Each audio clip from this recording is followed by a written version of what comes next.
जय श्री राम। उम्मीद करता हूँ आप सब बहुत अच्छे होंगे।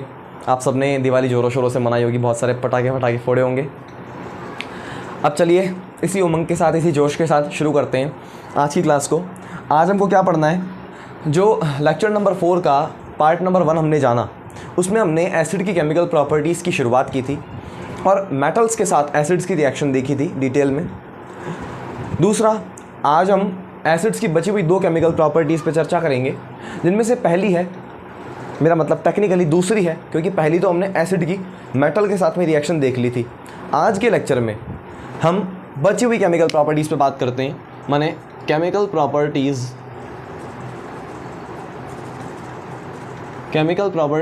Of acids.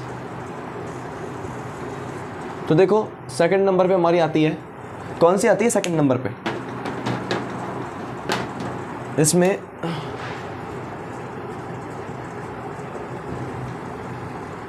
Reaction with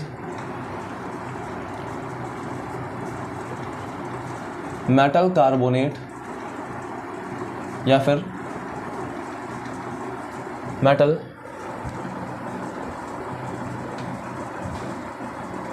hydrogen carbonate. तो ये हमारा रिएक्शन रहने वाला है, माने इस बार एसिड को रिएक्ट करना पड़ेगा मेटल कार्बोनेट के साथ या फिर मेटल हाइड्रोजन कार्बोनेट के साथ। अब यहाँ पर 3 चीज़ें आपको पढ़नी पड़ेंगी, आओ बताता हूँ कौन सी हैं।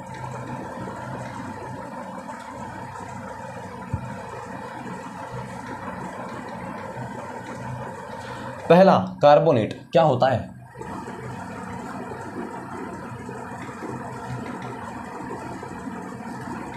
कार्बोनेट आयन कहते हैं CO3-2 आयन को, और दूसरा है हाइड्रोजन कार्बोनेट। हाइड्रोजन कार्बोनेट, इसी को एक और नाम दिया गया है बाई कार्बोनेट। माने हाइड्रोजन कार्बोनेट आयन कहो या बाई कार्बोनेट आयन कहो, एक ही बात है। इसे शो किया जाता है HCO3-2 आयन से। तो एक हुआ अपना हाइड्रोजन कार्बोनेट आयन और एक हुआ अपना कार्बोनेट आयन। अब हम जानते हैं मेटल कार्बोनेट के बारे में और मेटल हाइड्रोजन कार्बोनेट के बारे में। तो देखो यहाँ पर हमको जो मेटल्स पढ़नी है, वो मेटल हमको यहाँ 2 तरह की पढ़नी है। एक एल्कली मेटल, दूसरी एल्कली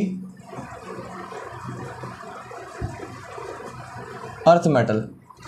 एल्कली मेटल क्या होती हैं, एल्कली अर्थ मेटल क्या होती हैं, इस पर चर्चा हम करेंगे अपने चैप्टर नंबर 3 में, जिसका नाम है मेटल्स एंड नॉन मेटल्स। वहाँ हम डिटेल में इनके बारे में पढ़ेंगे।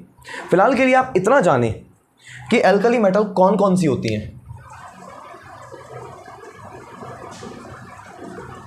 ये होती हैं अपनी ली, ना, के, रब, से, फरियाद।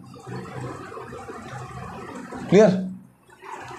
एल्कली अर्थ मेटल कौन कौन सी होती हैं, ये होती हैं बेटा, मांगे, कन्या, सुंदर, बापू, राजी। इनके नाम बता देता हूँ। एल्कली मेटल में से नाम है lithium, sodium, potassium, rubidium, caesium, francium. Clear. इसके बाद एल्कली अर्थ मेटल्स के नाम देख लो, beryllium, magnesium, calcium, strontium, barium और रेडियम। ठीक है। अब एक और बात बताऊंगा, एल्कली मेटल्स पर चार्ज रहता है +1 का। कितना का? +1 का।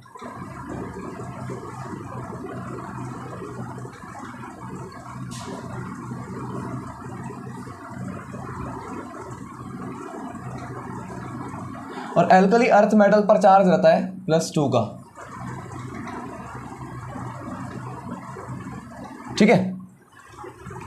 अब शुरुआत करते हैं अपन मेटल कार्बोनेट को बनाने की। आओ पहला अपन बनाते हैं मेटल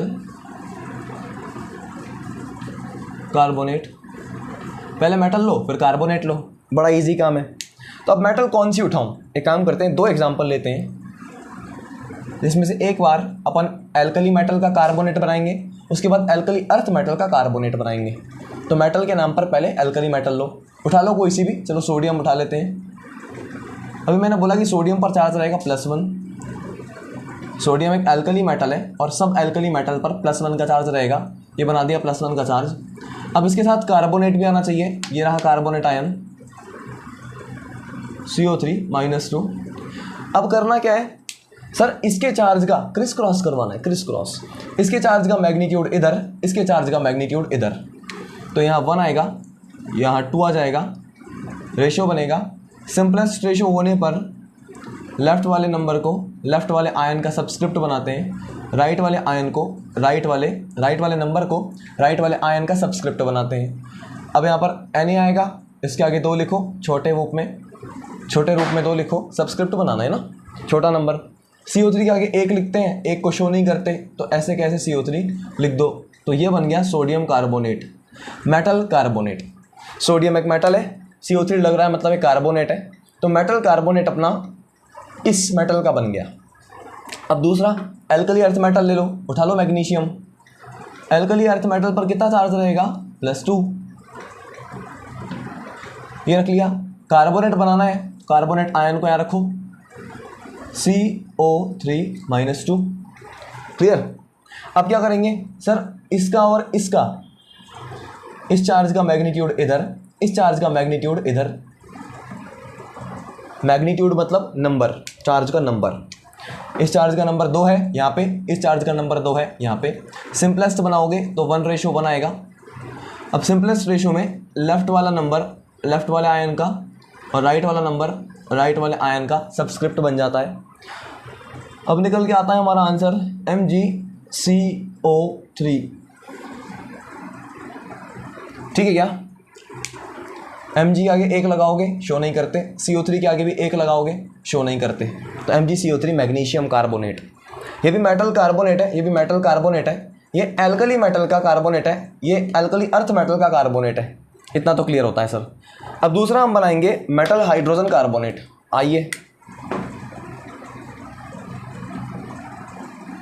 मेटल हाइड्रोजन कार्बोनेट, चलिए बनाते हैं। सबसे पहले कोई एल्कली मेटल उठा लो, सर पोटेशियम उठा लो, किसने रोका है। एल्कली मेटल पर चार्ज +1 का रहता है, ये +1 का चार्ज बना दिया। सर मेटल के साथ हाइड्रोजन कार्बोनेट चाहिए, ये रहा हाइड्रोजन कार्बोनेट, जिसे हम बाइकार्बोनेट भी कहते हैं, मतलब HCO3 पे -1 का चार्ज आएगा यहाँ पे, ठीक है।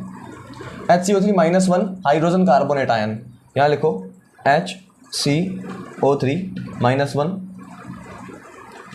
ठीक है। अब इन दोनों को क्रिस क्रॉस करवाओगे, बड़ा ही आसान खेल है।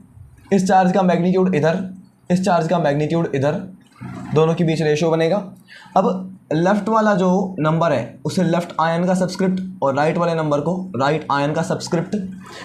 ये अगर सबस्क्रिप्ट वाली बात समझ में ना आई हो, रेशियो वाली बात, सबस्क्रिप्ट वाली बात, इसका मतलब आप लोगों ने बेसिक लेक्चर अटेंड नहीं किया जो हमने आपको करवाया है। तो बेसिक्स में जाकर आपको ये चीज़ मिलेगी जब आपको हमने क्रिस क्रॉस मेथड पढ़ाया है, लेक्चर नंबर 3 पार्ट नंबर 3, इसी नाम से है शायद मेरे ख्याल से। कुल मिला के आप क्रिस क्रॉस मेथड लिखा हुआ देगा आपको, जो वीडियो है उसके थंबनेल में आपको क्रिस क्रॉस मेथड लिखा हुआ दिखेगा, ठीक है। उसी में मैंने ये सब समझाया है। तो के साथ में, और इसलिए समझाया था क्योंकि वो वीडियो ऐसी जगहों पर बहुत काम आएगी जहाँ आपको कंपाउंड बनाना पड़ेगा। तो के साथ में आपने 1 लगा दिया, शो नहीं करते। HCO3 को लिखो, इसका नंबर भी तो 1 है, आगे 1 लगा दो, 1 को शो नहीं करते, तो ये अपना बन गया मेटल हाइड्रोजन कार्बोनेट। क्लियर। कौन सी मेटल का इस्तेमाल हुआ है इसमें, एल्कली मेटल का। अब एल्कली अर्थ मेटल लो, उसका कार्बोनेट बनाओ। उठा लो मैग्नीशियम, कैल्शियम, कोई सी भी उठा लो। मैग्नीशियम तो ऑलरेडी ले चुके हैं हम, यूज़ कर चुके हैं, चलो कैल्शियम ले लेते हैं। और ले लिया हमने HCO3-1, ठीक है। अब क्या करना है सर, क्रिस क्रॉस। तो कैल्शियम पर जो चार्ज है उसका मैग्नीट्यूड है 2, तो 2 को इधर भेजो ऐसे, और HCO3 पर जो चार्ज है वो है -1, इसका मैग्नीट्यूड है 1, इसे यहाँ भेजो 1। ठीक है क्या? हाँ सर। अब करना क्या है सर, इस रेशो में लेफ्ट वाले नंबर को, लेफ्ट वाले आयन का सब्सक्रिप्ट, राइट वाले आयन को, मेरा मतलब राइट वाले नंबर को राइट वाले आयन का सब्सक्रिप्ट। क्लियर? कैल्शियम के आगे 1 लिखना है, 1 शो नहीं करते, HCO3 ब्रैकेट में इसके आगे लगा दिया 2। अब सवाल पूछोगे आप कि सर इस HCO3 के आगे तो आपने ब्रैकेट नहीं लगाया, इस HCO3 के आपने ब्रैकेट लगा दिया, क्यों? क्योंकि हम आपको ये बात वैसे सिखा कर आ चुके हैं, पर फिर भी मैं रिपीट करा देता हूँ कि HCO3 अगर आप देखो तो 1 एटम हाइड्रोजन का, 1 एटम कार्बन का, 3 एटम ऑक्सीजन के, कुल मिलाकर हो गए 5 एटम। 5 एटम का मतलब मोर देन 1 एटम, और मोर देन 1 एटम का मतलब होता है पॉली एटमिक आयन। तो ये एक आयन है क्योंकि इस पर चार्ज है, इसमें एक से ज़्यादा एटम है, इसलिए इसको पॉली एटमिक आयन कहते हैं। तो जब पॉली एटमिक आयन की संख्या 1 से ज़्यादा हो, यहाँ पर पॉली एटमिक आयन की संख्या 2 है, यहाँ पर पॉली एटमिक आयन की संख्या 1 है, तो 1 से ज़्यादा थोड़ी हुई, यहाँ पर 1 से ज़्यादा हो गई। तो जब पॉली एटमिक आयन की संख्या 1 से ज़्यादा हो जाए तब उसके इस नंबर को ब्रैकेट लगाकर छोटे रूप में, छोटे नंबर के रूप में, सब्सक्रिप्ट के रूप में लिखा जाता है। पॉली एटमिक आयन की संख्या 1 हो तो ब्रैकेट नहीं लगाया जाता। पॉली एटमिक आयन की संख्या 1 से ज़्यादा है, पॉली एटमिक आयन की संख्या 1 से ज़्यादा है, तब ब्रैकेट लगाकर वो नंबर उसके आगे सब्सक्रिप्ट में लिखा जाता है। क्लियर हो गई बात? अब अपन शुरू करते हैं इस रिएक्शन को। इस रिएक्शन में जनरली कैसी रिएक्शन की जाती है, मतलब एसिड मेटल कार्बोनेट के साथ या मेटल हाइड्रोजन कार्बोनेट के साथ रिएक्ट करके क्या बनाता है वो लिखते हैं। माने जनरल रिएक्शन कैसे शो की जाएगी, कैसे रिप्रेजेंटेशन किया जाएगा। तो देखो, जब अपना एसिड रिएक्ट करेगा मेटल कार्बोनेट के साथ,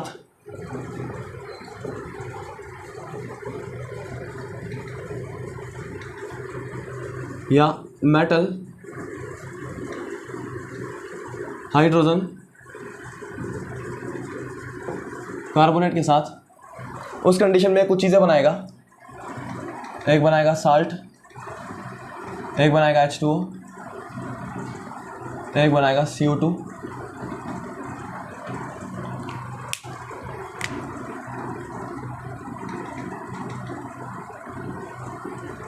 ठीक है।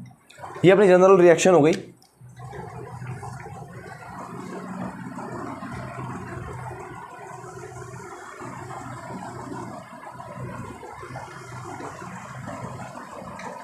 ओके,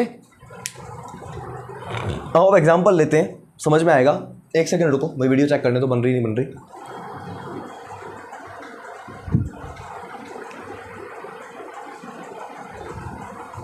सब सही चल रहा है। देखो, उठाते हैं एग्जांपल। एक्चुअली ये जो वीडियो अभी बन रही है ना, जिसमें मैं खड़ा होकर बोल रहा हूँ, ये वीडियो 3 बार शूट की जा चुकी है बिना साउंड के। मिस्टेक थी साउंड में कुछ ना कुछ, मैंने कहा था ना जो प्रॉब्लम आएगी उसको मैं सॉल्व करता रहूँगा। 3 बार बिना साउंड के बनी है ये, 1-1 घंटे तक बनी है वीडियो। अब ये वीडियो 1 घंटे तक ही बनेगी, एसिड की केमिकल प्रॉपर्टीज़ खत्म हो जाएंगी इसमें। 3 बार बनाई है, 3 बार बनाकर डिलीट भी कर दी। चलिए खैर कोई बात नहीं, आइए देखते हैं। एग्जाम्पल उठाते हैं हम, इसको ले लो। पहले मेटल कार्बोनेट के साथ में करा लो एसिड की रिएक्शन। तो उठाओ एसिड, कौन सा उठाते हो सर? HCl उठा लिया, उठा लो मेटल कार्बोनेट, Na2CO3। अब क्या होगा, पहले इसको आयंस में तोड़ो, H+Cl-, इसे आयंस में तोड़ो, Na+CO3-2। ओके सर, होगा क्या? ये प्लस वाला आयन बोलेगा A- वाले आयन, चल मेरे साथ रिएक्शन कर। ये माइनस वाला आयन बोलेगा A+ वाले आयन, चल मेरे साथ रिएक्शन कर। अब एक चीज़ मैं आपको और बताना चाहूँगा यहाँ पर शॉर्ट में। एक चीज़ होती है जिसे हम कहते हैं कार्बोनिक एसिड। क्या कहते हैं? Carbonic acid. इसका फार्मूला होता है H2CO3। उम्मीद है आप में से कई लोग अब जान चुके होंगे कि ये कंपाउंड ऑर्गेनिक नहीं है। जिन लोगों को ये लग रहा है कि इसमें कार्बन प्रेजेंट है तो ये ऑर्गेनिक होना चाहिए, तो गलत सोच रहे हैं। हम ये पढ़ा कर आ चुके हैं। इसका कारण क्या है वो मैं अभी नहीं समझा सकता, जस्ट बिकॉज ऑफ हमने भी बॉन्डिंग नहीं पढ़ी है। जब बॉन्डिंग हम पढ़ेंगे, मतलब कार्बन एंड इट्स कंपाउंड वाले चैप्टर में, जब हम कार्बन के बीच, हाइड्रोजन के बीच बॉन्डिंग पढ़ेंगे तब मैं आपको बताऊंगा कि ये ऑर्गेनिक क्यों नहीं है। ठीक है, ये इनऑर्गेनिक एसिड है, नाम क्या है, कार्बोनिक एसिड। ये दो तरीकों से टूट सकता है, जब बारी टूटने की आएगी ना, ये दो तरीकों से टूट सकता है। कौन कौन से तरीके, देखो, या तो अपना टूटेगा ये H+, क्योंकि मैंने बोला ये कार्बोनिक एसिड है तो एसिड H+ रिलीज कर देगा, और H+ के साथ में दूसरा रिलीज हो सकता है HCO3-। क्लियर, इन दो आयंस में टूट सकता है। या तो ऐसा होगा या फिर ऐसा होगा कि ये टूट जाएगा H2O में और CO2 में। ठीक है, तो या तो ये टूटेगा कंडीशन,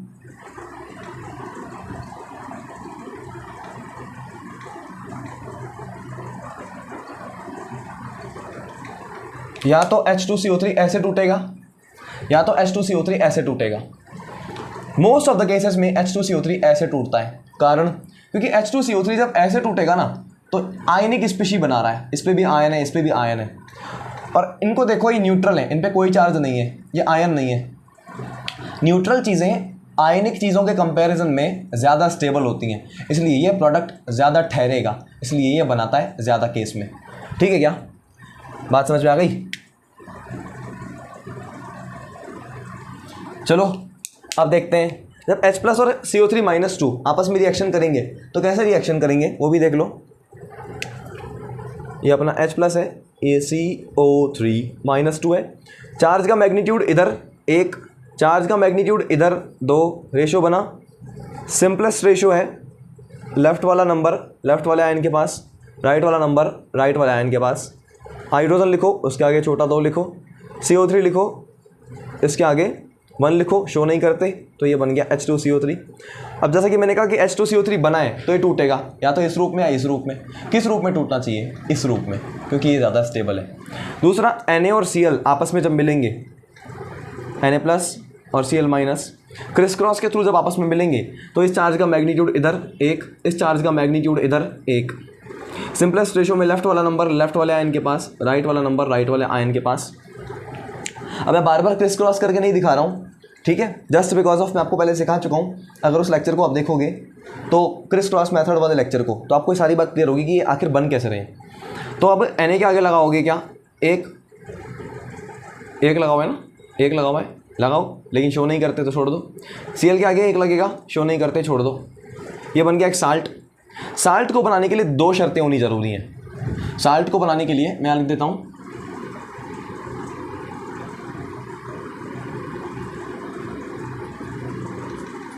साल्ट को बनाने के लिए 2 शर्तें होनी ज़रूरी हैं।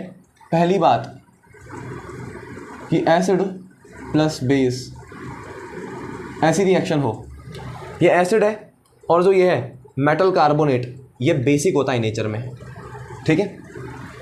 तो ये कंडीशन तो फुलफिल हो रही है। दूसरी बात, जो साल्ट बनेगा उसमें एक मेटालिक आयन होगा और प्लस एक, मतलब इसके साथ में एक नॉन मेटालिक आयन होगा। क्लियर है क्या? ज़्यादा गंदा हो गया।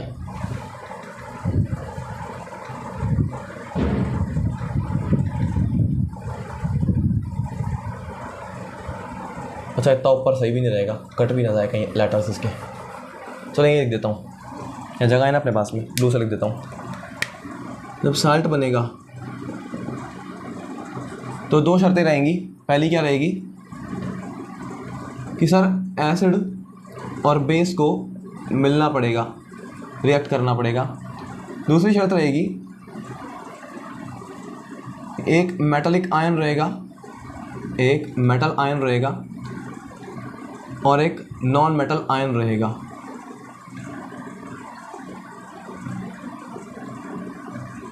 ठीक है क्या? एक मेटालिक आयन रहेगा और एक नॉन मेटल आयन रहेगा। ये दिख रहा है मेटल आयन, हाँ सर सोडियम एक मेटल है, वहाँ लिखा हुआ है एल्कली मेटल है, मतलब मेटल आयन। क्लोरीन एक गैस होती है जो कि नॉन मेटल है, तो मेटल आयन आया, नॉन मेटल आयन आया, जब मिले तब जाकर बना साल्ट। तो एसिड और बेस ने रिएक्शन भी करी है और मेटल और नॉन मेटल का आयन भी आया है रिएक्ट करने के लिए, तो साल्ट बनेगा ही बनेगा। तो ये साल्ट बन गया। तो पहली चीज़ साल्ट बननी चाहिए थी, बन गई। लिख दो प्रोडक्ट में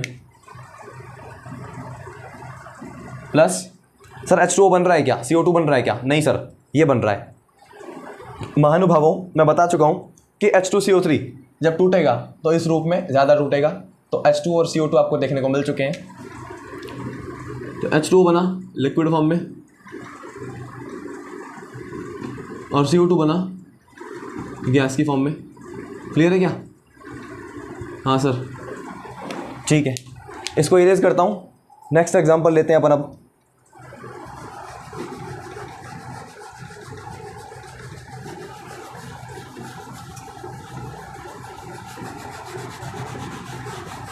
चलिए दूसरा एग्जांपल लेते हैं।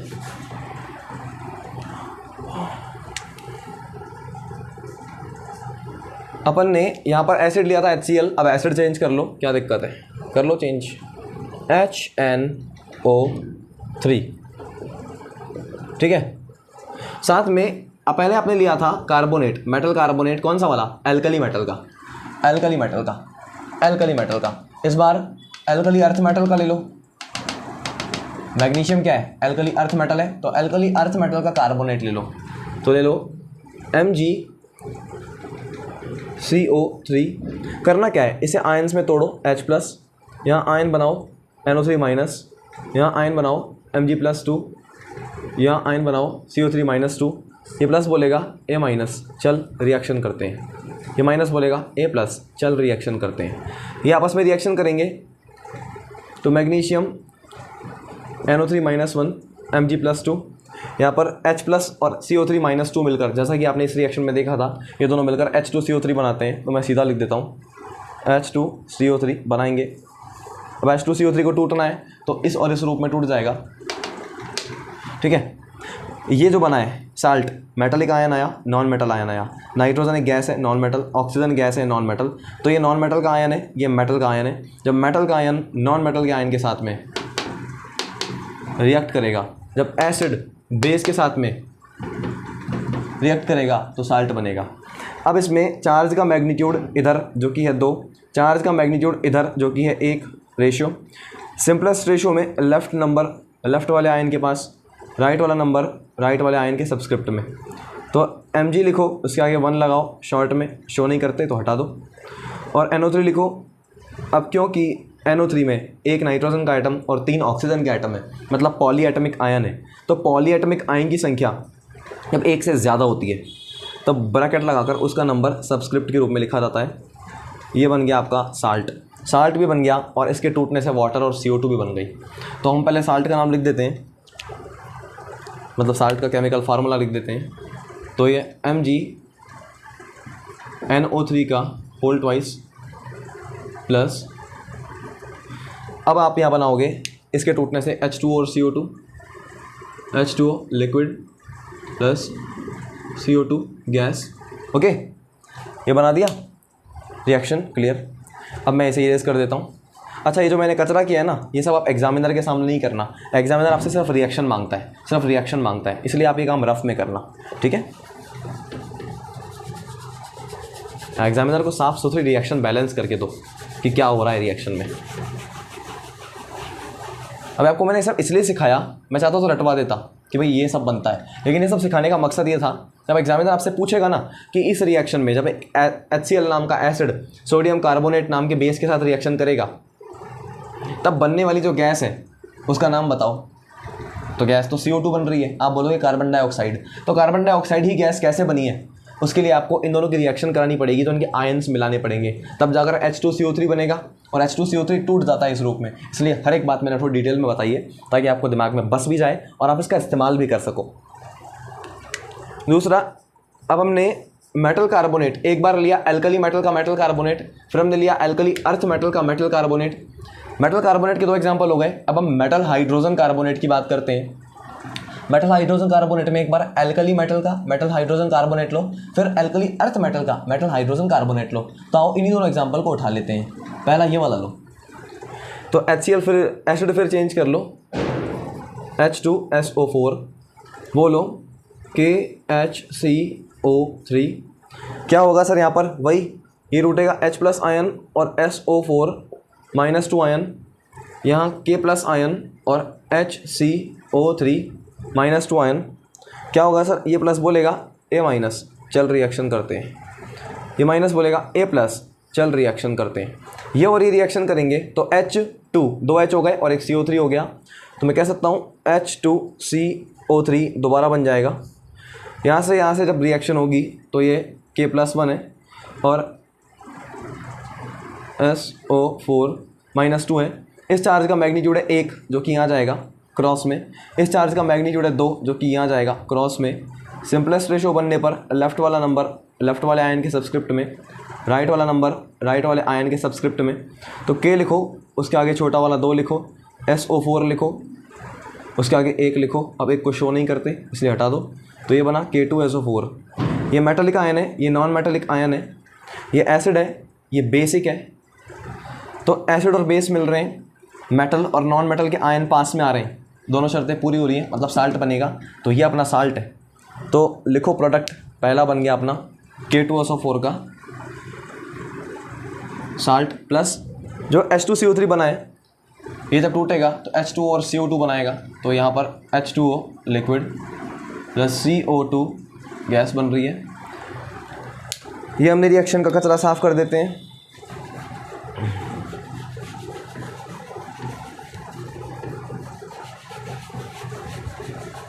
ओके, अब शुरुआत करते हैं अपनी अगली रिएक्शन पे, बढ़ते हैं आगे। एसिड दोबारा बदल लो, कोई दिक्कत वाली बात नहीं है, दोबारा HCl ले लो। अब दूसरा मेटल हाइड्रोजन कार्बोनेट लो, ये वाला कैल्शियम हाइड्रोजन कार्बोनेट। फार्मूला आपके सामने है, कैल्शियम हाइड्रोजन कार्बोनेट। करना क्या है सर, इसके आयन टूटेंगे H+, इसके आयन टूटेंगे Cl-, इसके आयन टूटेंगे Ca+2, इसके आयन टूटेंगे HCO3 -1। ये प्लस बोलेगा A-, चल रिएक्शन करते हैं, ये माइनस बोलेगा A+, चल रिएक्शन करते हैं। जब ये और ये रिएक्शन करेंगे तो एक H दूसरा H माने H2 और CO3, माने यहाँ बनेगा अपना H2CO3। ये जब टूटेगा तो ये और ये बन जाएगा। जब ये आपस में मिलेंगे, एक कैल्शियम और एक क्लोरीन, -1 यहाँ पर +2 यहाँ पर। क्लियर? करना क्या है, इस चार्ज का मैग्नीट्यूड इधर, इस चार्ज का मैग्नीट्यूड इधर, तो इस एक को यहाँ ले आओ, इस 2 को यहाँ ले आओ, रेशो बनाओ। सिंपलेस्ट रेशो में लेफ़्ट वाला नंबर लेफ़्ट वाले आयन का सबस्क्रिप्ट, राइट वाला नंबर राइट वाले आयन का सबस्क्रिप्ट। तो कैल्शियम लिखो, इसके आगे 1 लिखो, 1 को शो नहीं करते हटा दो। Cl लिखो, उसके आगे 2 लिखो। Metallic ion non metallic ion आपस में आ रहे हैं, एसिड और बेस रिएक्शन कर रहे हैं, ये दोनों बातें फुलफिल हो रही हैं, इसका मतलब साल्ट बन रहा है। तो हमारा साल्ट है CaCl2 या फिर कैल्शियम क्लोराइड। तो इसे आप प्रोडक्ट के रूप में लिखो,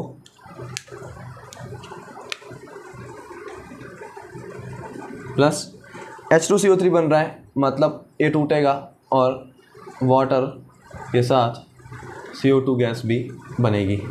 इतना बात क्लियर होता है क्या?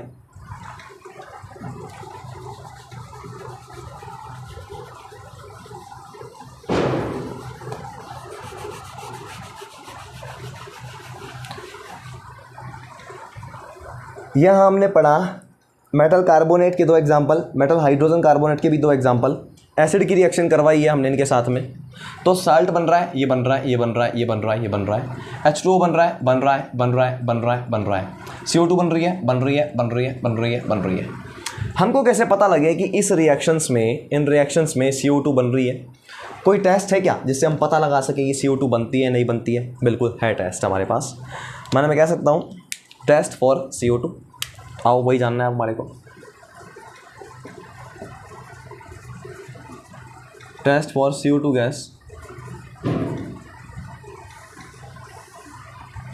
आओ देखते हैं पहला कौन सा टेस्ट है। आपको अच्छी तरह पता है कि CO2 फायर एक्सटिंग्विशर की तरह काम आती है। CO2 फायर एक्सटिंग्विशर की तरह काम आती है, जो कि अग्निशमन यंत्र कहलाता है, आग बुझाने वाला यंत्र है ना। मतलब कह सकते हैं वर्किंग एज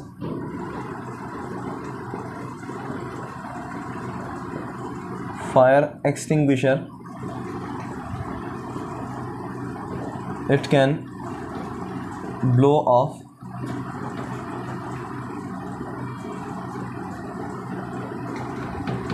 बर्निंग कैंडल, मतलब जलती हुई मोमबत्ती को बुझा सकती है CO2 gas.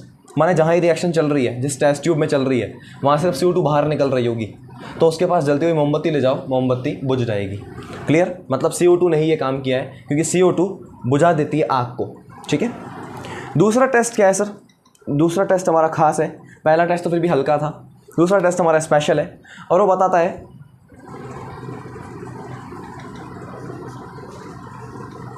when CO2 gas is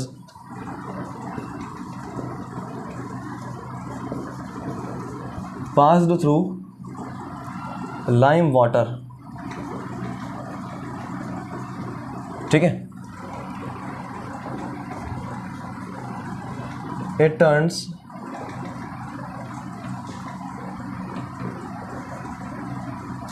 lime water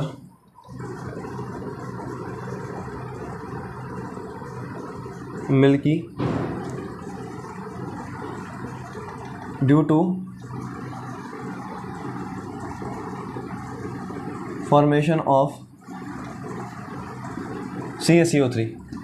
ठीक है। रिएक्शन देखो इसकी, तब ज़्यादा समझ में आएगा। ये होता है अपना लाइम वाटर CaOH का होल ट्वाइस। हम बता चुके हैं NCERT ने इसमें कुछ मिस्टेक्स की थी, उसको NCERT ने ठीक भी कर दिया। हमने उस बात की पूरी चर्चा की है हमारे पिछले लेक्चर्स में। ये एक्वस फॉर्म में है। अब इसे आप क्या कहोगे? Solution of lime water. ठीक है, मेरा मतलब सॉल्यूशन ऑफ स्लेक्ड लाइम या फिर लाइम वाटर। लाइम वाटर इसके लिए एक परफेक्ट नाम है। जब CaOH का होल ट्वाइस आपको एक्वस फॉर्म में दिखता है तो इसके लिए लाइम वाटर एक परफेक्ट नाम है। ठीक है। इसकी रिएक्शन जब CO2 गैस से कराई जाती है तो इन दोनों की रिएक्शन में क्या होता है, मैं आपको डेमोन्स्ट्रेशन देता हूँ थोड़ा सा डायग्राम के थ्रू। देखो, मान लो ये अपनी टेस्ट ट्यूब है। ठीक है, डायग्राम थोड़ा और बड़ा बनाना चाहिए था, बट ठीक है, क्या यही बना देता हूँ, कोई इशू नहीं है। अब इसमें मान लो ये पहले से पड़ा हुआ है कैल्शियम हाइड्रोक्साइड, मैं इसके ब्लैक मॉलिक्यूल बना देता हूँ।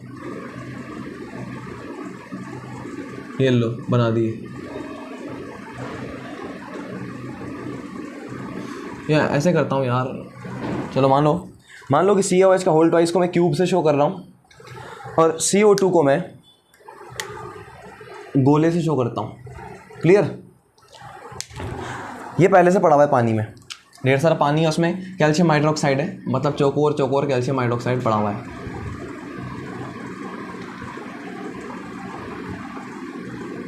ठीक है।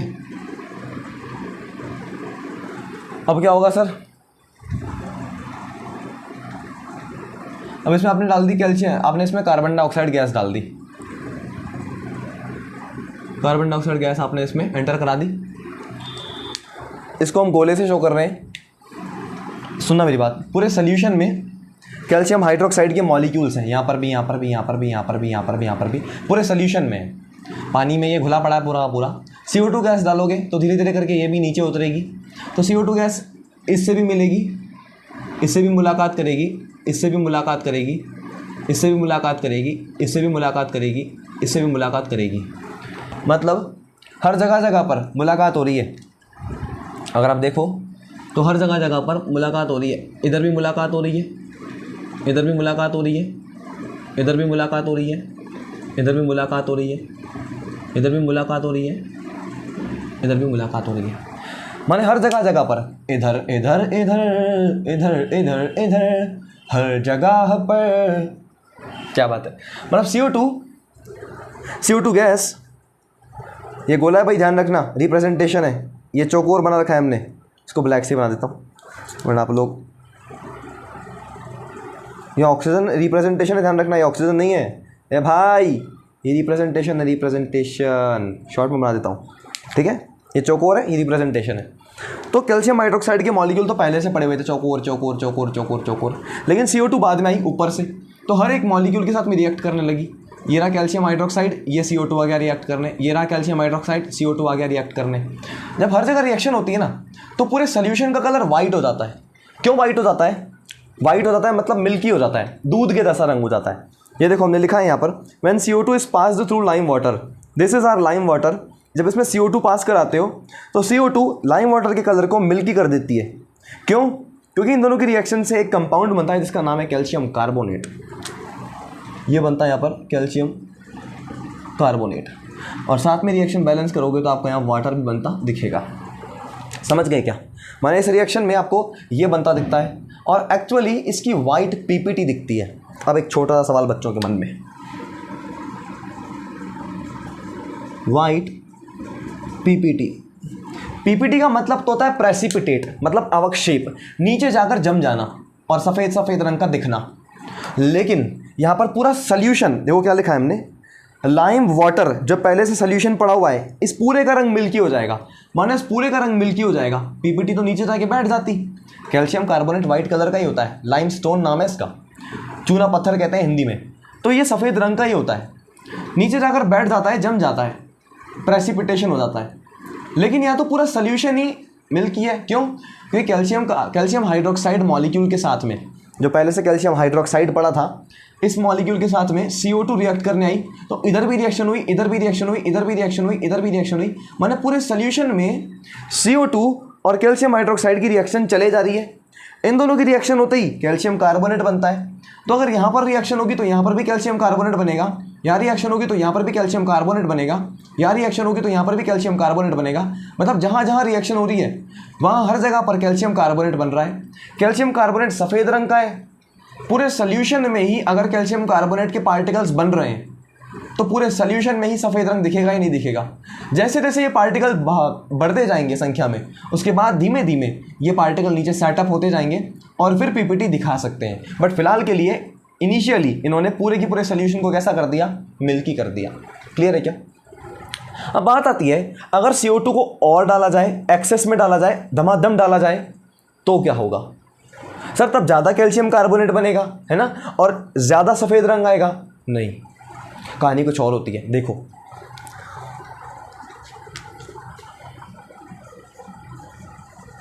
when CO2 is passed in excess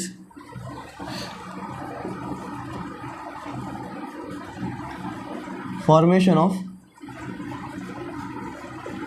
calcium hydrogen carbonate occurs, which is soluble in water and is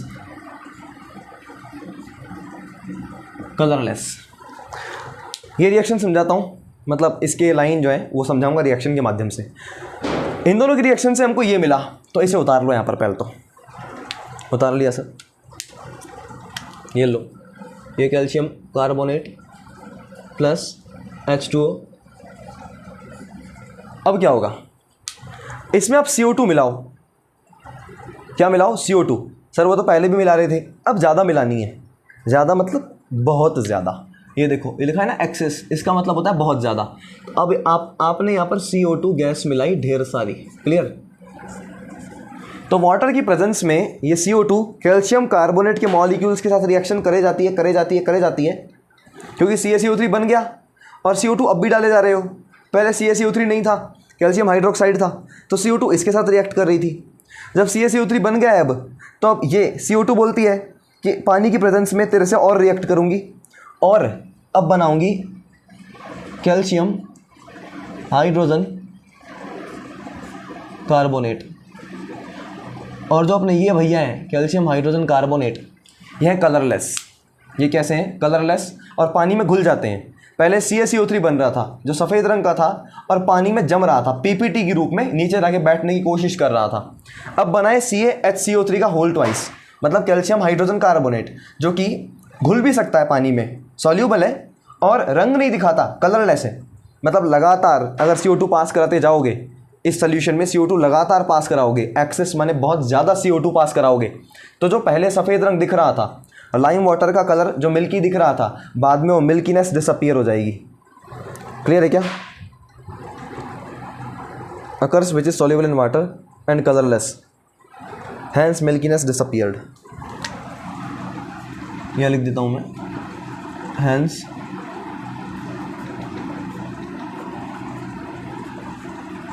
milkiness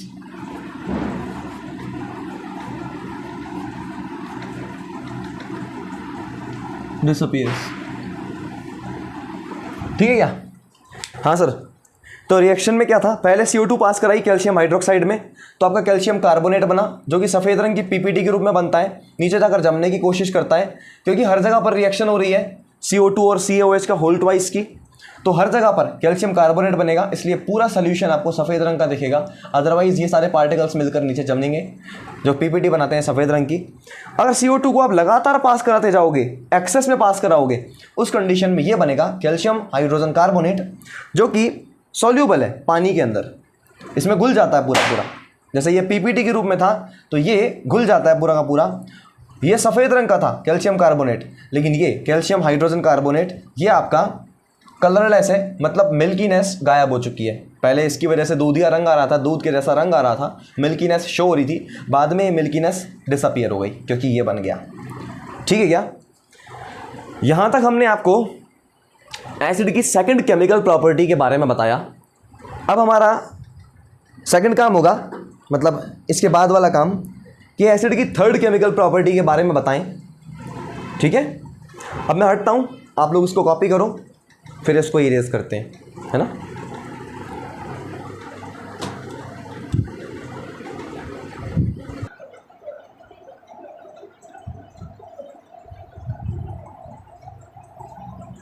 चलिए क्लास स्टार्ट करते हैं आगे। अपना सेकंड केमिकल प्रॉपर्टी, अपना मेरा मतलब थर्ड केमिकल प्रॉपर्टी एसिड्स की है।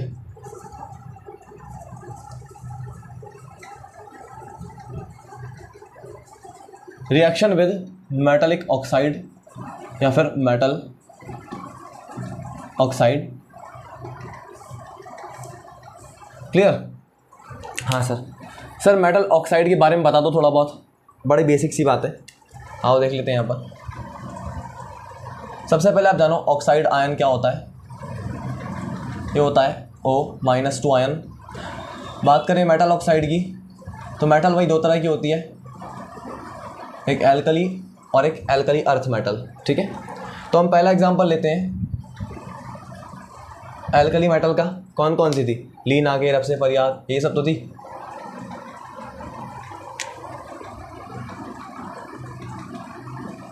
तो उठा लो फिर सोडियम को, क्या दिक्कत है।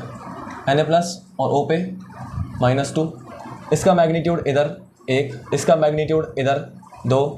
रेशियो सिंपलेस्ट रेशो में लेफ्ट वाला नंबर लेफ्ट वाले आयन का सब्सक्रिप्ट, राइट वाला नंबर राइट वाले आयन का सब्सक्रिप्ट। सोडियम के पास लगा दो 2 और ऑक्सीजन के पास लगा दो 1, एक को शो नहीं करते, इसलिए बन गया अपना Na2O। क्लियर? दूसरा एग्जांपल लो अपना, Mg ले लो। ये Mg कौन सा मेटल है? Alkali earth metal. इसके साथ में आप ऑक्साइड आयन ले लो। ठीक है? इसके चार्ज का मैग्नीट्यूड इधर, इसके चार्ज का मैग्नीट्यूड इधर, तो यहाँ से 2 यहाँ पे, यहाँ से 2 यहाँ पे। रेशो सिंपलेस्ट रेशो बनेगा 1:1। सिंपलेस्ट रेशो के लेफ्ट वाला नंबर को लेफ्ट वाले आयन का सब्सक्रिप्ट, सिंपलेस्ट रेशो में राइट वाले नंबर को राइट वाले आयन का सब्सक्रिप्ट। Mg के आगे लगा दो 1, शो नहीं करते, हटा दो। ऑक्सीजन के आगे भी 1 लगा सकते थे पर शो नहीं करते, हटा दो। तो ये अपन ने क्या देखा? Metal oxide, metal oxide. ये वाला मेटल ऑक्साइड एल्कली मेटल वाला है, ये metal oxide alkali earth metal वाला है। अब देखते हैं यहाँ पर। पहले देखो जनरल रिएक्शन में क्या होता है। जब एसिड रिएक्शन करते हैं मेटल ऑक्साइड के साथ, तो क्या बनता है अपना? 2 चीज़ें बनती हैं, एक साल्ट बनता है और एक वाटर बनता है। अब एग्जांपल लेकर चेक करते हैं कि ये बात कहाँ तक सच है।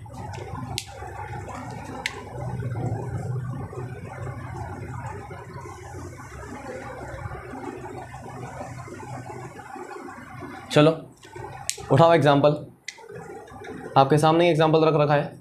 उठा लो HCl, एसिड है ना। मेटल ऑक्साइड उठा लो, पहला ही जो दे रखा है Na2O। रिएक्शन कराएंगे, वही आयंस में तोड़ेंगे, H plus ion Cl minus ion, Na plus ion O minus 2 ion, plus बोलता है माइनस को आजा आजा भंग ना पालें, तो H प्लस आया, O माइनस 2 आया। इस चार्ज का मैग्नीट्यूड इधर आएगा 1, इस चार्ज का मैग्नीट्यूड इधर आएगा 2। ये नंबर लेफ़्ट वाला नंबर लेफ़्ट वाले आयन के पास, राइट वाला नंबर राइट वाले आयन के पास। H के पास सब्सक्रिप्ट लगेगा 2 और साथ में ऑक्सीजन का सब्सक्रिप्ट लगेगा 1। एक को शो नहीं करते इसलिए हम इसको हटा सकते हैं। ये बन गया H2O, माने वाटर तो बन गया। साल्ट की बात करते हैं, ये एसिड है और हम आपको बता दे रहे हैं कि ये बेसिक इन नेचर होता है, ये नेचर में बेसिक होता है, माने ये बेस हो गया, ये एसिड हो गया। एसिड और बेस रिएक्ट करने चाहिए, पहली शर्त। दूसरी शर्त, एक मेटलिक आयन आएगा, सोडियम मेटल है, क्लोरीन गैस होती है तो इसका आयन नॉन मेटलिक आयन है। तो metallic ion non metallic ion जब आपस में रिएक्ट करेंगे,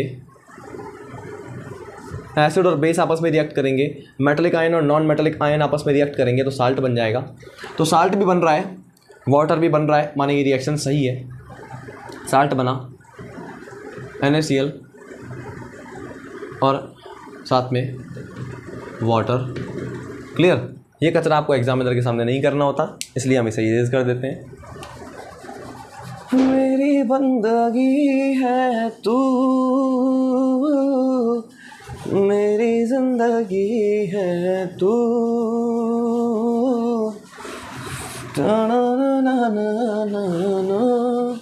अरे ओ क्लास चल रही, सॉरी।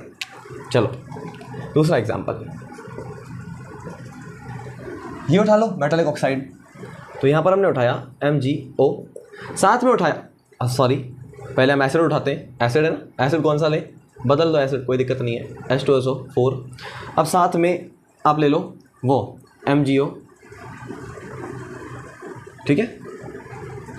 इसका आयन H प्लस आयन और SO4 माइनस 2 आयन, इसका आयन Mg प्लस 2 आयन और O माइनस 2 आयन, प्लस वाला माइनस के साथ मिलेगा, माइनस वाला प्लस के साथ मिलेगा। जब ये और ये आपस में मिलेंगे तो अभी आप यहाँ पर देख कर आए थे कि H2O बन रहा था, क्रिस क्रॉस है और कुछ भी नहीं। इसका और इसका क्रिस क्रॉस करवाओ, पता लग जाएगा। इसका और इसका क्रिस क्रॉस करवाओ तो आप आराम से MgSO4 बना लोगे। अब गौर से देखने वाली बात, ये metallic ion non metallic ion, ये एसिड और बेस रिएक्ट कर रहे हैं, तो एसिड और बेस के रिएक्ट करने पर साल्ट बनता है। मेटलिक आयन और नॉन मेटलिक आयन के रिएक्ट करने पर साल्ट बनता है। तो साल्ट अपना बन के आ गया सामने, तो लो इसे लिख देते हैं, लिख दिया। नेक्स्ट, वाटर भी तो बनना चाहिए, बन तो रहा है। क्लियर है इतना। एग्जामिनर के सामने आप ये कचरा नहीं करेंगे, आप रफ में इसे करेंगे और रिएक्शन को सॉल्व करेंगे। तो देखो रिएक्शन का टाइप पता लग गया तो ये करना कितना आसान हो जाता है। और रिएक्शन को सीख लिया आयंस के माध्यम से, क्रिस क्रॉस के थ्रू, तो इन प्रोडक्ट्स को निकालने के लिए रिएक्शन के टाइप की ज़रूरत भी नहीं पड़ती है। लेकिन फिर भी ऑन द सेफेस्ट साइड आपको रिएक्शन का टाइप याद रखना ज़रूरी है। वो आपको एग्जाम में कुछ ऐसे देगा कि एक एसिड है और एक बेस है, जब आपस में रिएक्ट कर रहे हैं, एक मेटलिक ऑक्साइड है, मेटल ऑक्साइड उसने दे दिया, उसने बोला मेटलिक ऑक्साइड है, जब ये एसिड के साथ रिएक्शन करता है तो बनने वाले लिक्विड कंपाउंड का नाम बता दो। H2 water. देन एक और एग्जांपल लेता हूं, इस बार का एग्जांपल थोड़ा सा अच्छा लेते हैं।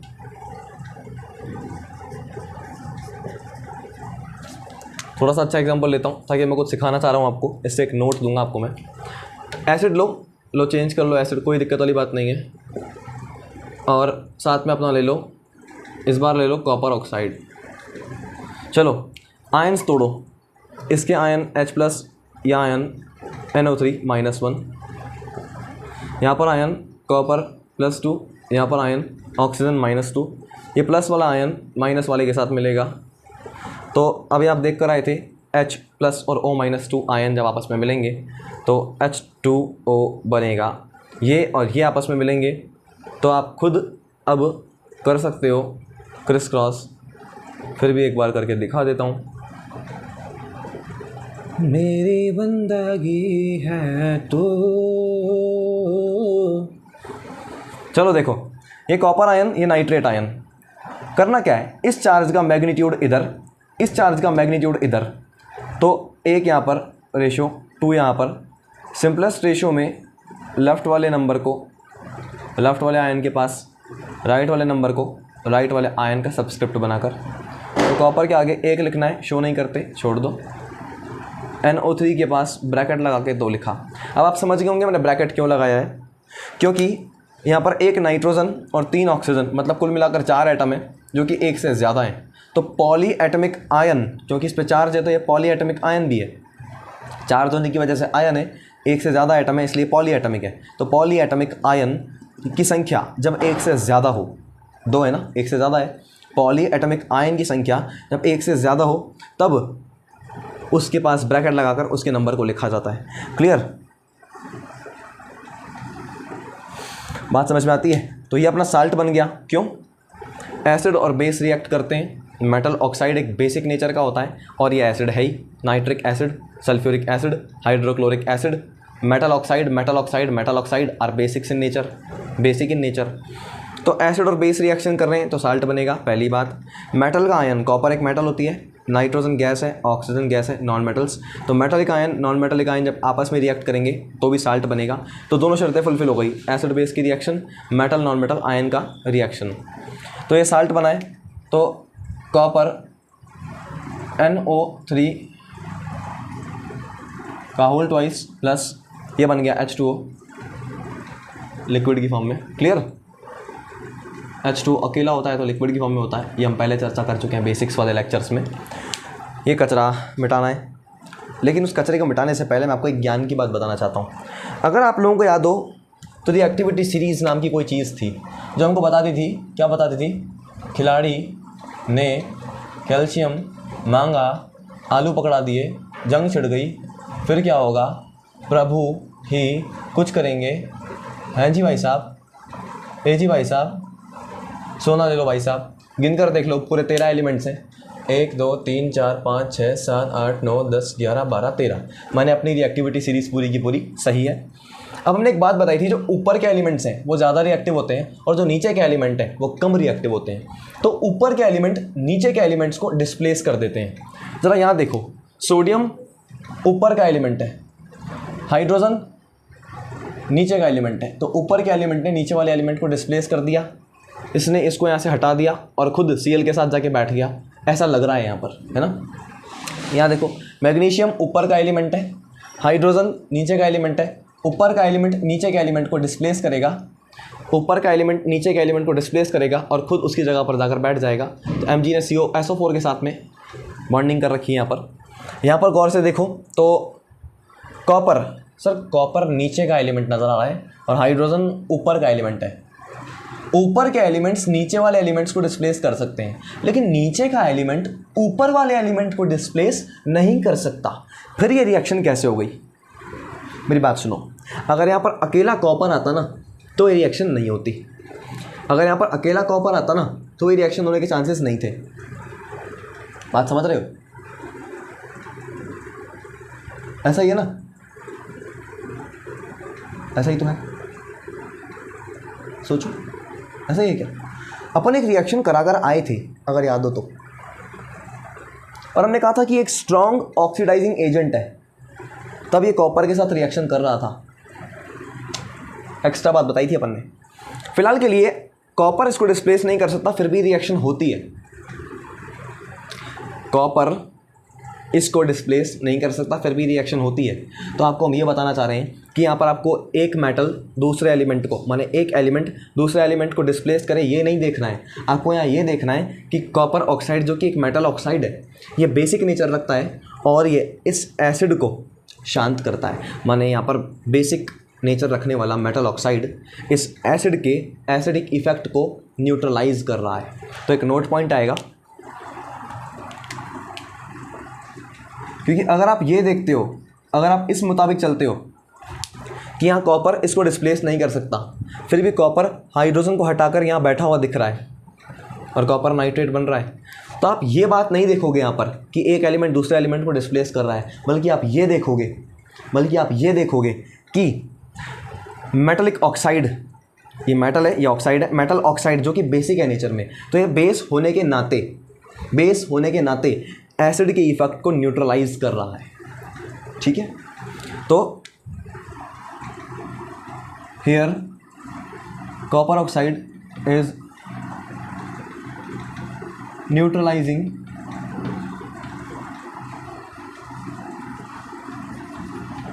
the effect of acid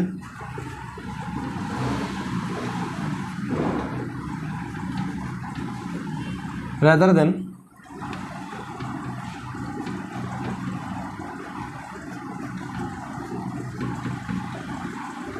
displacing hydrogen. तो ये रिएक्टिविटी सीधे आप मिटा सकते हो, बस मैंने आपको समझाने के लिए बताया है। अगर अकेला कॉपर आता तो, ये ऑक्सीजन ना आता तो ये कॉपर इस हाइड्रोजन को डिस्प्लेस नहीं कर पाता और रिएक्शन ना होती। गलत। हमने आपको बताया था कि यहाँ पर जब कॉपर अकेला आएगा, मान लो यहाँ पर ऑक्सीजन नहीं है, कॉपर अकेला आया है, तो कॉपर नीचे का एलिमेंट है, इसलिए हाइड्रोजन को डिस्प्लेस नहीं कर पाएगा। तो कायदे से देखा जाए तो ये रिएक्शन नहीं होनी थी। लेकिन जब कॉपर अकेला आया था, मेटल के साथ में एसिड की रिएक्शन कराई थी ना, तब मैंने ये रिएक्शन सेम टू सेम करवाई थी आपको पिछले लेक्चर में, लेक्चर नंबर 4 पार्ट नंबर 1 में। तो यहाँ पर कॉपर लीस्ट रिएक्टिव है हाइड्रोजन के कंपैरिजन में। हाइड्रोजन के कंपैरिजन में कॉपर नीचे आ रहा है, हाइड्रोजन के कंपैरिजन में कॉपर नीचे आ रहा है, नीचे वाले एलिमेंट लेस रिएक्टिव है, इसलिए कॉपर इसको डिस्प्लेस तो नहीं कर सकता था। लेकिन यहाँ पर HNO3 जो था वो एक स्ट्रॉन्ग ऑक्सीडाइजिंग एजेंट था, इसकी वजह से ये रिएक्शन हुई थी। पिछले लेक्चर की बात कर रहा हूँ। यहाँ पर तो मेटल ऑक्साइड है जो कि एक बेस है, और बेस यहाँ पर एसिड के इफेक्ट को न्यूट्रलाइज कर रहा है इंस्टीड ऑफ कि मेटल इस हाइड्रोजन को डिस्प्लेस करे। ठीक है क्या? मैं इसको इरेज कर देता हूँ, है ना, इसको भी इरेज कर देता हूँ जो कचरा बनाया है। तो इस रिएक्शन के माध्यम से आपको ये नोट समझ में आया।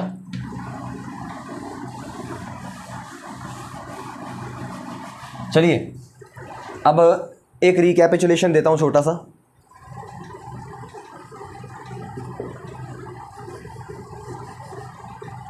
रिकैपिचुलेशन में पहला पॉइंट कहता है केमिकल प्रॉपर्टीज की बात कर रहा हूं, है ना। माने एसिड ने जब मेटल के साथ रिएक्शन की थी तो हमने क्या बताया था कि सर साल्ट बना था और हाइड्रोजन गैस बनी थी, राइट। दूसरा, सर जब एसिड ने मेटल कार्बोनेट के साथ रिएक्शन की थी, या फिर यूं कहो कि मेटल हाइड्रोजन कार्बोनेट के साथ रिएक्शन की थी, तब भी साल्ट बना था प्लस H2O बना था प्लस CO2 बना था। थर्ड रिएक्शन, जब एसिड ने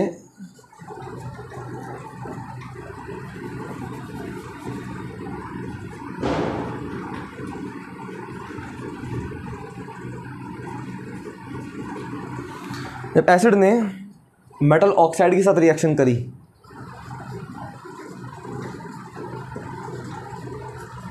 तब क्या बना? साल्ट और H2O।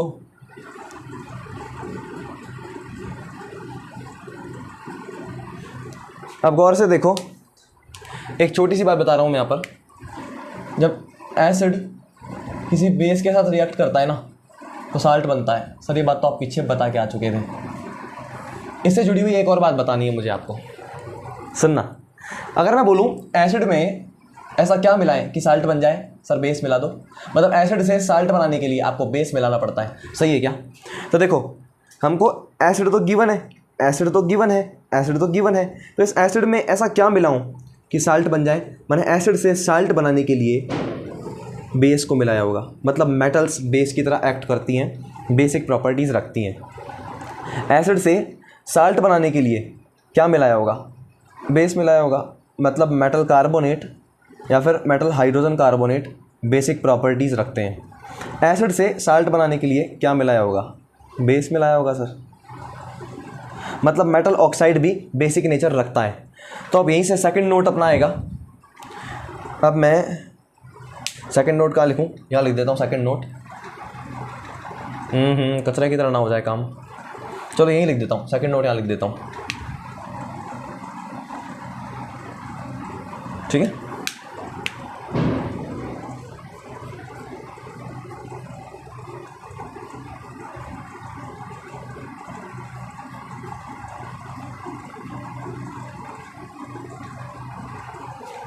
ये लो,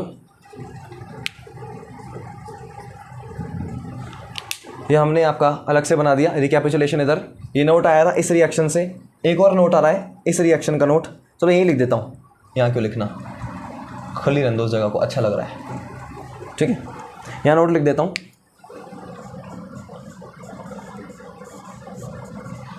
मेटल्स, मेटल कार्बोनेट या फिर metal hydrogen carbonates, metal carbonates या फिर metal hydrogen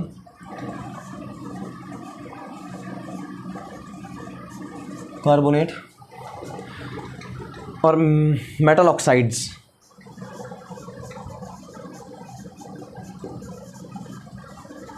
are basic in nature.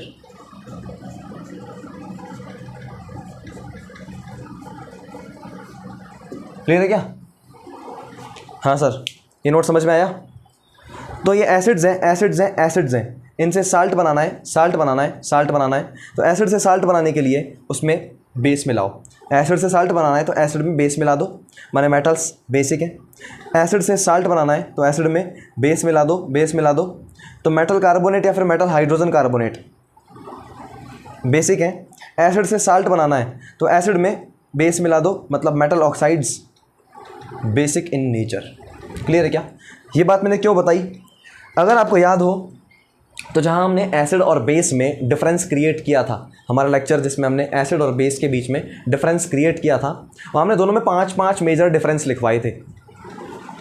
जब मैंने कहा था कि मैं इसको जब केमिकल प्रॉपर्टीज़ पढ़ाऊंगा, जब मैं आगे आपको समझाऊंगा, तब आपको पता लगेगा कि मैंने ये लाइन क्यों लिखवाई थी। अब उस टेबल पे जाओ, अगर आपने नोट्स बनाए तो अपने उस पन्ने पे जाओ, अपने उस पेज पे जाओ जहाँ पर आपने एसिड और बेस के बीच में, एसिड और बेस के बीच में डिफरेंस देखें, तो बेस में 5वें पॉइंट पे जाओ। 5वां पॉइंट यही है। वो तब समझ में नहीं आया होगा, तो अब समझ में आ गया है। क्लियर? तो यहाँ पर अपनी एसिड की केमिकल प्रॉपर्टीज़ ख़त्म होती हैं। मैं इसको मिटा देता हूँ, बस ये समझाने के लिए कि साल्ट को बनाने के लिए एसिड और बेस को मिलना पड़ेगा।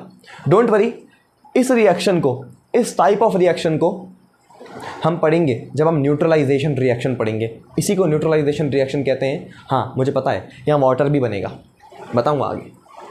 फ़िलहाल के लिए बस समझाना था मुझे। तो अभी ये लेक्चर अपना यहीं देते हैं विराम, बोलकर सभी को प्यारा सा जय श्री राम।